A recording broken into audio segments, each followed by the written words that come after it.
Si BBBM ini-inspeksyon na isang project sa Benguet mismo, sa Tuba, Benguet. Baluarte niya ito, pero niloloko pa rin siya. Ito yung slope wall protection kung saan gumuho. At napakalaki ng nawalang pera dito, tinapon lang daw, parang tinapon lang. Ito yan gumuho, nasa 300,000 mahigit, na 300 million mahigit ang cost ng project na ito, na isang taon lamang nang matapos ay gumuho, na ibig sabihin ay hindi walang quality ang trabaho at class B ang ginamit ng mga materyales. Kaya ito sasabog na naman sa ang puot ni BBBM dito dahil sa mga scammers. Ito ang video ating panoorin courtesy ng RTBM TV. Trinabaho ng mabuti ito dahil yung ginawang slope protection supposedly dito ay bumigay kagad. Sinama, pati yung slope protection na dapat na nandyan na hindi ginawa ay gumuho lahat ito, bumagsak dito, sa mabigat, nasira yung kalsada. Ngayon, nakita ngayon namin yung erosion sa ilalim ng kalsada, which is the most important part, ay wala na-erode na dahil yung ginawa nilang protection wall ay ubod ng hina, ubod ng liit. At you will see it later. You can see it there sa ilalim ng tunnel, talagang na-erode na. Dahil yung slope protection dito sa baba, sa tabi ng ilog, ay napakababa at napakahina. Kaya nung pumasok yung tubig, nung bumigat yung tubig, tangay kagad. Ito mga kababayan, sa panahon ni Ferdinand Marcos Sr. ay walang ganyang mga klaseng kontraktor na ginagamitan lamang ng lugaw na semento, malasado.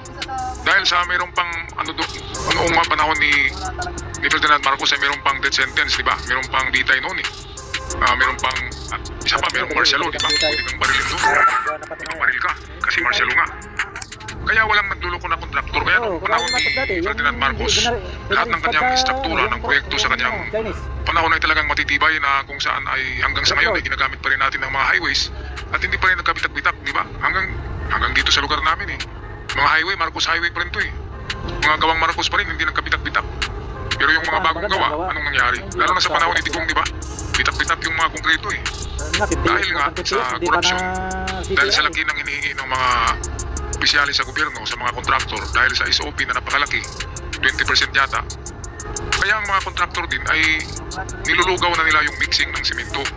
Yung kabilya naman, yung reinforced concrete, ay maliliit na diametro ang ginagamit na kabilya para makabawi ang mga kontraktor at maka-profit naman sila. Kasi naubos na ng 20% kagad ang binawas ng mga kontraktor, pemegdad ng mga opisyalis ng gobyerno, 20% kagad.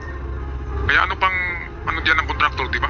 Kaya ang ginagawa ng kontraktor, ng politiko, hindi natatapos niya ang project. At kung natatapos man, malasado ang klaseng simento, nilulugaw, kaya class B ang trabaho. Kaya pagdating ng bagyo, ganito ang mangyayari, gumuguho. Ngayon, sinong i-blame natin dyan? Pareho ang public official at itong mga kontraktor. Kasi ang kontraktor nag-oath yan yung project nila. Meron silang oath, lalo na yung mga professional na civil engineers. Merong oath yan na gawin nila ang mabuti, ang tama. Loko talaga itong DPWH na ito Dapat ito, katulad lamang ng mga diskaya, di ba? Kuha ito lahat Luxury vehicles, meron sila. Instant billionaire, pinakamayaman na kontraktor sa Pilipinas. 4 na construction firm, iba't ibang pangalan para hindi mahalata. At lahat yun ay nakakuha ng bidding sa gobyerno. Grabe. Okay, patuloy tayo sa video courtesy ng RTBM TV. Kaya makita mo dito, tangay na itong lahat. This was all destroyed because of the landslide here, the rock slide here, and the erosion under the road. Now, the project that was supposed to take care of this cost us 260 million, more or less, 260 million. The 260 million that the government spent for this project had no effect whatsoever as to protect the slope. Ayan, walang epekto, sasayang ang pera. Imagine 260 million pala project budget na yan. Kaya dito nakikita na natin side project siguro 3/4 sa national budget na annual bawat taon. Ang 3/4 niya ay napunta pala sa infrastructure katulad nito, mga pag-repair ng mga daan, paggawa ng mga sloping wall protection, paggawa ng mga tulay, lahat na yan, paggawa ng mga tunnel, lahat na yan. Project ng DPWH ay halos 3/4 sa national budget ang nakuha nila.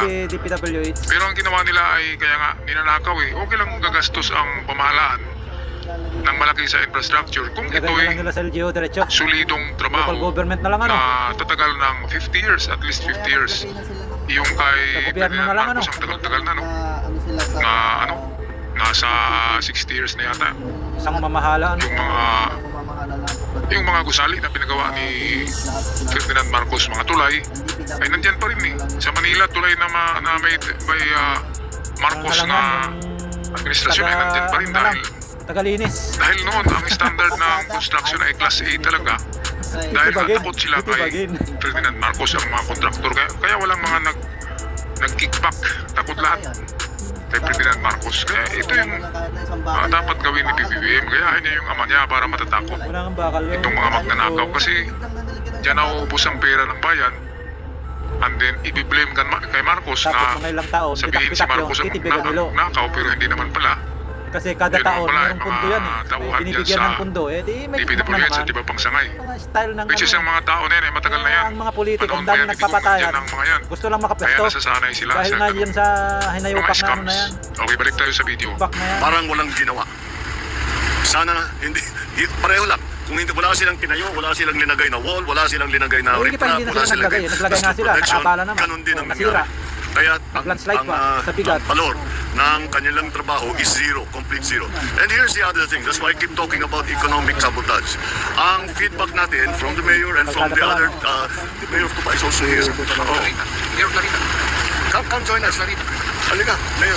Dito ka. Talagang sakit. Oh, we're talking to the mayor in terms of the effect on businesses. Because of this, because nagsara ito, hindi na magamit ito, in terms of business, 30%, 35%, I think is the number, 35% kaagad ng kanilang hanap buhay ay nawala dahil dito. So it is not only the damage, the physical damage that we can see, but it is also the damage to the economy. It is also the damage to the people's livelihood. Naghahanap buhay lang naman itong mga tao ito.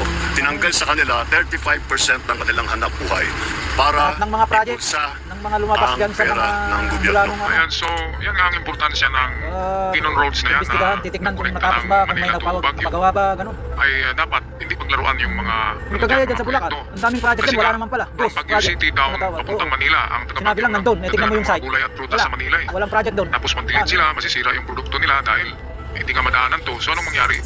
Isang araw lang na walang may deliver, malaking pera na yan na mawawala. Sira na yung mga... Kaya itong mga kurakot dyan na kontraktor at opisyalis ng gobyerno ay dapat makarma na ang mga yan. Hindi lang karma, Kasi dapat marami makulong ang na. hindi nila nakikita eh, marami ang napirwisyo. Dapat hindi Lalo payagang yung makatakbo pa sa negosyo, mga gobyerno yung ganyan. gulay, di ba? Mga nasa farm. Walang Mag-deliver ng silbi yung mga mga goods. Hindi Sa naman nila pera yan. Manila galing sa Baguio. Kaya ang mangyari niyan, tataas na naman ang presyo sa baba dahil hindi nakapag-deliver ng Baguio City. Kaya dapat aksyonan, dapat mayroong talagang makulong. At hindi lang makulong yung may penalty pa, tapos kulong pa. Kapag ganyan kasi napakalaking economic sabotage nga sabi ni BBM. Nasabotahe ang ating ekonomiya dahil napakalaking pera ang nawawala. Kinikickback lang at okay lang sana kahit nag-kickback. Kung hindi nasisira yung kanilang ginagawang proyekto. Pero Hindi ng mga nasisira taong kasi bayan, ilaw eh. binabayad sa tax. Ilaw yung masa, lugaw yung masa. Binubulsa lang ng Plus mga yung hinayupak materials. na mga Lahat politik. magnanakaw. Kaya nakakarma. Okay, balik tayo kay BBM. Kaya naman, hindi kayo magtataka that if there's one thing I will not leave this office until I fix this, this is it. This is one of those things. So very, very clear. Here we go again. Pang ano na tayo, pang lima na yata nating inspection ito. And it's always the same. Now we will go to the next side. Yun naman, yung rock netting. Yung tinatawag na rock netting. Kung makita ninyo, may mga netting na dinalagay sa ano. Unang-una, because napaka-notorious ng rock netting to sa corruption, pinagbawal na ang rock netting. So, pero ginawa pa rin. Pinagbawal na yan eh. Pero ginawa pa rin. Bukod pa doon, kilala ko ang supplier ng rock netting. Ang presyo ng rock netting is 3,200 pesos. Ang chinarge sa gobyerno is more than 12,000 pesos. So times 4. Times 4 ang ginawa. Times 4. Grabe talaga. So 75% ng kontrata kinikpak. Ayan.